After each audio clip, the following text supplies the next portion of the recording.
যুক্তরাষ্ট্রের ব্যারিলে তাণ্ডব। যুক্তরাষ্ট্রের টেক্সাস ও লুইজিয়ানায় অন্তত ৮ জনের মৃত্যু হয়েছে। বিদ্যুৎহীন হয়ে পড়েছে কয়েক লাখ মানুষ। বাতিল করা হয়েছে হাজারেরও বেশি ফ্লাইট। টেক্সাসের উপকূলীয় অঞ্চলে ঝড় হলেও অপর প্রান্তে বইছে তীব্র তাপপ্রবাহ। ক্যারিবীয় অঞ্চলে তাণ্ডব চালানোর পর হারিকেন বেরিল এখন যুক্তরাষ্ট্রের টেক্সাস ও লুইজিয়ানাতে অবস্থান করছে। তবে ক্যারিবীয় অঞ্চলে ৬ ক্যাটাগরির শক্তি নিয়ে আঘাত হানলেও টেক্সাস ও লুইজিয়ানাতে ক্যাটাগরি ১-এ রূপান্তরিত হয়েছে হারিকেন বেরিল। প্রবল বৃষ্টিপাতে ব্যাহত হচ্ছে জরুরি সেবা, বিদ্যুৎহীন হয়ে পড়েছে প্রায় ২৭ লাখ ঘরবাড়ি ও ব্যবসা প্রতিষ্ঠান। এদিকে টেক্সাসের জেসপার কাউন্টিতে প্রায় ৪০টি ঘর ক্ষতিগ্রস্ত হয়েছে, উপড়ে গেছে গাছপালা। দেশটির ন্যাশনাল হারিকেন সেন্টার জানিয়েছে, বেরিলের প্রভাবে প্লাবিত হয়েছে মহাসড়ক, বন্ধ হয়েছে তেল বন্দরও। প্রবল তীব্র বাতাসের জন্য বাতিল করা হয়েছে প্রায় ১৩০০ ফ্লাইট।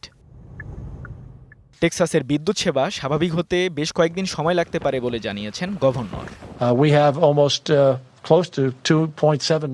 টেক্সাসে প্রায় ২৭ লাখ মানুষ বিদ্যুৎহীন রয়েছে। এই সংখ্যা আরও বাড়তে পারে। বিদ্যুৎ ব্যবস্থা স্বাভাবিক হতে বেশ কয়েকদিন সময় লাগতে পারে। বর্তমানে অন্তত ১১,৫০০ স্বেচ্ছাসেবক বিভিন্নভাবে আমাদের সহায়তা করছেন।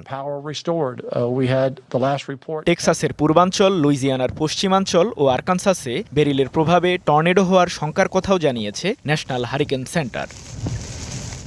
টেক্সাসের উপকূলীয় অঞ্চল ঝড়ে বিধ্বস্ত হলেও অপর প্রান্তে বইছে তীব্র তাপপ্রবাহ।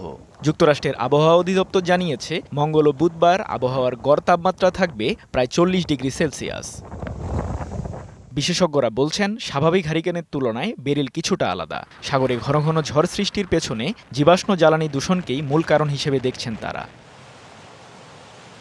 এর আগে গেল ২রা জুলাই ক্যারিবীয় অঞ্চলে ৬ ক্যাটাগরির হারিকেন বেরিল আঘাত হানে, যেখানে প্রাণহানি হয় বেশ কয়েকজনের। সৃজন মাহমুদ, ডিবিসি নিউজ ডেস্ক।